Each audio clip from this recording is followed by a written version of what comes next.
Hi, everyone, and welcome back to this week's episode of The Wandering Hedwig with me, The Wandering Hedwig. Cheers. It is a lot colder than I anticipated. I saw the temperature and was not ready. I thought I was, but yeah. So this might be a quick one.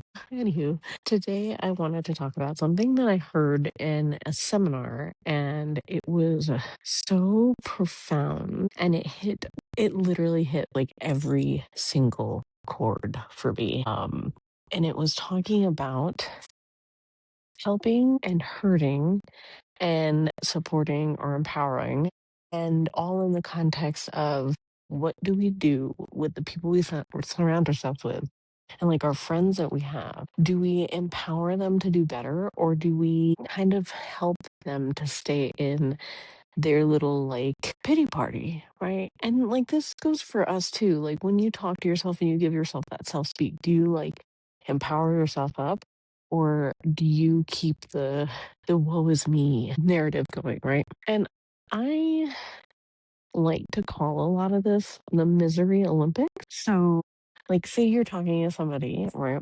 Do you naturally gravitate the conversation to compete who, like, has the most misery?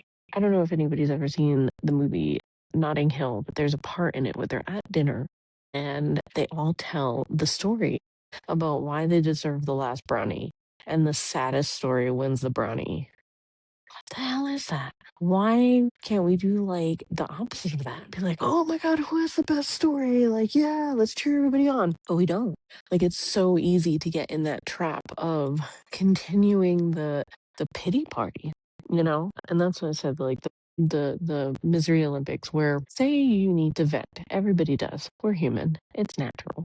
But say you need to vent and you're venting to someone that you are very close to, you're a friend of, or you're like a family member, whoever it is, and you're trying to tell them about your bad day or the situation that you're in to kind of get clarity on it.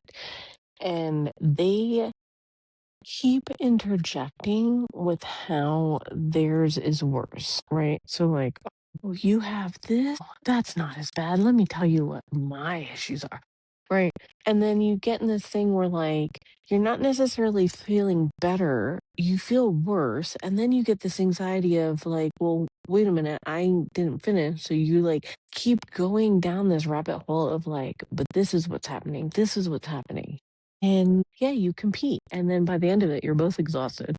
And one of you ends up giving up, so to speak. Like, you just realize, like, oh, this conversation's kind of whack. You know, and then you just kind of give up on that. And I look back, and there's so many people that I did this with.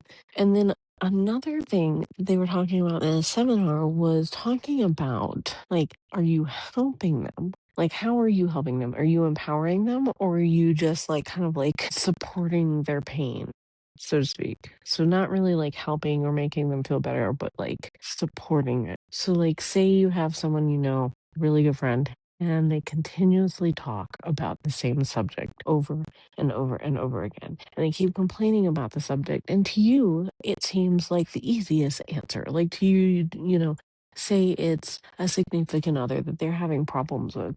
But like from an outsider's perspective, you'd be like, yeah, they're not treating you right. They're not making you happy, or they're cheating on you, like whatever it is. But instead of seeing a way out, they don't want to see the way out. They like keep it going, right? They just keep doing that. And this is where that like helping or like hurting by helping or like empowering. So do you interject and you're like, that is really horrible. I'm so, so sorry. But have you thought about this? Have you tried that? What are you going to do about it? Let's figure it out and like see where the conversation goes. Now, if they are truly like really good friend, they'll probably see like, wait, yeah, they're right. I can fix this. I can help this. This is, yeah, let's work it out. Or do they say, oh, no, nothing ever works. Oh, I just will stop talking about it. Or, it's just you wouldn't understand a lot of these conversations. I recently, in the past year, have looked at a lot of my like professional relationships, my friendships, my, family and like home life, and even like separating myself from the toxic family, across the country. I have like taken a look at all of these things that I have like let slide or that I've joined in. There's been plenty of times where I needed to talk to somebody but was too afraid to tell them what was going on and passive aggressively would join in the pity party in the Misery Olympics and be like, yeah, I'm going through this situation, blah, blah, blah, blah. And then they would say something, and then I would rhetoric with, like, oh, but yeah, it's just this one time. It was just this horrible. Never anything positive. So really, it was on both sides of the thing. And that's a lot of times when we look at situations like this, do you look back on yourself as well? Right? This is not just a one sided, like, oh, you're joining in the Misery Olympics. Sorry, I just thought of like a really good example. But this one time, I had this really good friend, and I was talking about something, and I was like, "Oh, yeah," I was like, I had this dress that I loved and this, that, and the other." And I was like showing we were in a group, and I was like showing another friend, and I was like, "Oh, I really like this dress." And like, I miss this dress. And this was before we like talked it out, right? So then they jumped in and had to look through their phone and was like, "Look, I have this dress too. Look how good I look in this dress too." And I was like, "Oh, that's not where I was going, but okay." And then it triggered me. And then we started battling with the outfits that we had that looked like each other. And then, like, "Oh, look at mine, look at mine, look at mine." And then one of our other friends stepped in and was like, "Guys, you both look good in dresses. Like, what are you doing? Like, what is this?" And then, like, when we realized what we were doing, it had nothing to do with jealousy upon each other. It was more so we were trying to validate the like past by pushing and projecting it onto each other through the Misery Olympics. It was wild. Next week, we are entering our our last retrograde. First, I did not get enough sleep last night. So next week we are going to our last retrograde of this year, and it is in the sign of Sagittarius to begin with, and ends in Scorpio, and it has a lot of focus on our relationships and our enough.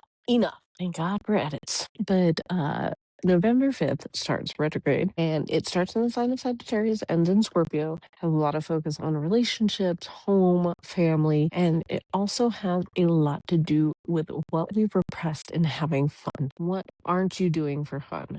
Where are your hobbies? Are you only looking to do hobbies to be perfect at so that you can capitalize on them? Or are you enjoying hobbies to be creative, to have that energy of creativity flow in your life? So these are the main focuses of this coming retrograde, with the usual technology issues, communication, travel, and being exhausted just because. So if you are like me, get your retro things to do and rest, relax, and reassess. I did bring my cards out with me today. So before I turn this off, I want us all to take a big, deep breath. Focus on the message that we need to hear. Remember, no one is born with the knowledge of anything. Remember, it is still okay to learn something. It is still okay to be new at something. It is still okay to practice, to have curiosity and be innocent in your beginning.